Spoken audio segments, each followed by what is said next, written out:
Aujourd'hui, nous allons faire un rappel en ce qui concerne la description d'une image en utilisant le vocabulaire de l'analyse de l'image et plus spécifiquement concernant la thématique dénoncer les travers de la société. Donc tout d'abord, pour présenter l'image, eh bien, il convient de donner le nom de l'auteur, la date de création, le titre de l'image, la nature, s'il s'agit d'une photo, d'un dessin, d'un tableau. Éventuellement, du coup, s'il s'agit d'un tableau, on pourra parler des dimensions, de la technique, du lieu de conservation, c'est-à-dire dans quel musée il se trouve, ou le lieu de publication s'il s'agit d'un dessin, par exemple, si on parle d'un article de presse, dans quel journal l'image a été publiée. Maintenant, pour parler de la description à proprement parler, eh bien, on regardera le thème. Et on pourra dire s'il s'agit d'un paysage, est-ce que c'est une scène de la vie quotidienne, est-ce que c'est un portrait, est-ce qu'il y a des écrits, des mots, si par exemple c'est un dessin de presse, souvent, eh bien effectivement, il y a des personnages qui s'expriment. On va aller du général au particulier, et donc on commencera par la description globale, et ensuite on ira sur des points concrets, et on pourra aller un peu plus dans les détails. Quels sont les sentiments que vont inspirer l'image? Et aussi essaye de déterminer pourquoi. Est-ce qu'on ressent, est-ce que c'est drôle? Est-ce que c'est de la colère? On pourra regarder aussi le cadrage, c'est-à-dire est-ce que c'est un plan d'ensemble? Est-ce qu'on voit des gens, un paysage, donc plein de choses un peu comme sur une photo prise en large comme ça? Ou est-ce que c'est un plan moyen si c'est une personne, de la tête aux pieds? Est-ce que c'est un plan américain de la tête aux cuisses, pareil si c'est sur un portrait? Est-ce qu'il s'agit d'un gros plan éventuellement? Ensuite, lorsque l'on décrit, eh bien effectivement, on parle de premier plan pour ce qui est devant, deuxième plan, parfois troisième plan, mais on peut dire premier plan pour ce qui est tout devant l'image, deuxième plan et arrière-plan. Donc là, effectivement, c'est le genre de vocabulaire qu'on va utiliser, puis on pourra varier les verbes, on voit, on distingue, on aperçoit. On pourra aussi peut-être parler des couleurs, s'il y a des couleurs chaudes, des couleurs froides, est-ce qu'il y a des éléments qui sont peut-être mis en avant par certaines couleurs plus lumineuses que d'autres? Est-ce que la lumière crée un contraste de l'harmonie? Est-ce qu'il y a des éléments qui par de la lumière sont mis en relief? Ça va dépendre de l'image qu'il y a à analyser. On pourra aussi regarder ce qu'on appelle les lignes directrices, qui sont les lignes qui dirigent le regard du spectateur. Parfois, effectivement, le regard il est porté sur un endroit parce que toutes les lignes directrices amènent à cet endroit-là. C'est pour essayer de focaliser le regard du spectateur. C'est pas toujours le cas, hein, donc là c'est toujours en fonction de l'image. Évidemment, s'il y a des personnages, on se demandera ce qu'ils sont en train de faire et quel est l'effet produit. Maintenant, quant à l'interprétation, eh bien évidemment, on va se demander qu'est-ce qui est dénoncé, puisqu'on là on est dans l'idée de la dénonciation des travers de la société. Comment est effectuée la dénonciation? Je reprends l'idée de la satire. La satire, à la base c'est un petit poème, mais on va garder ce sens large qui attaque les vices et les ridicules.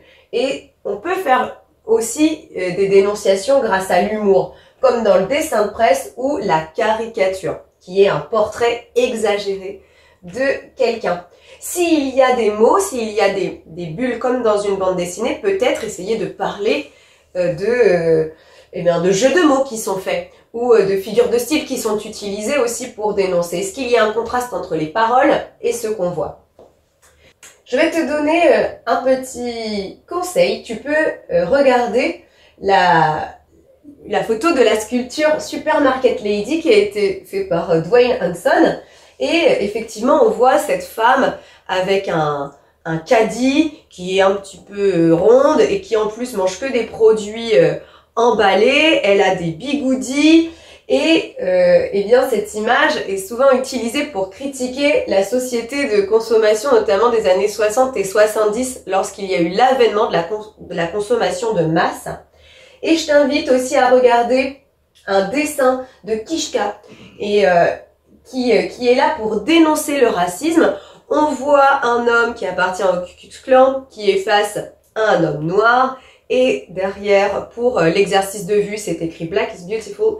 Et là, on a vraiment un jeu de mots entre la vision c'est sur le mot vision que le jeu de mots s'opère, c'est-à-dire que le monsieur dit c'est votre vision du monde qui pose problème parce qu'en fait, il dit la vision optique, mais en même temps, sa vision du monde, sa vision philosophique. Et effectivement, c'était un dessin qui, par l'humour, dénonce le racisme. À toi de jouer maintenant. J'ai mis au tableau un petit vrai-faux. Pour présenter une image, je parle du lieu de conservation ou du lieu de publication, si jamais il s'agit d'un dessin qui a été publié dans un journal. C'est vrai ou c'est faux? C'est vrai. On va du particulier au général pour décrire.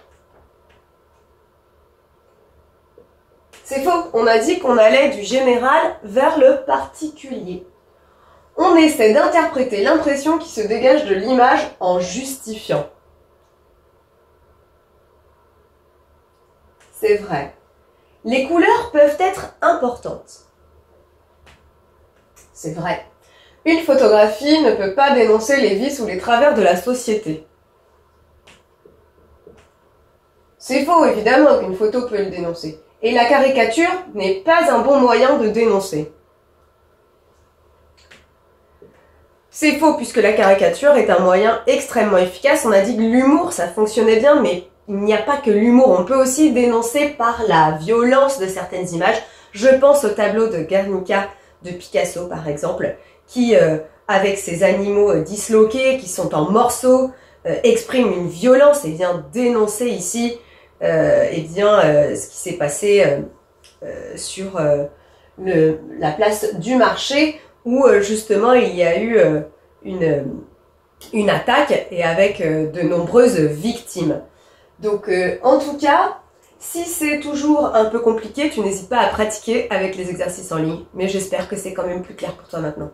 À bientôt. Maintenant que tu as tout compris, entraîne-toi en faisant les exercices ci-dessous.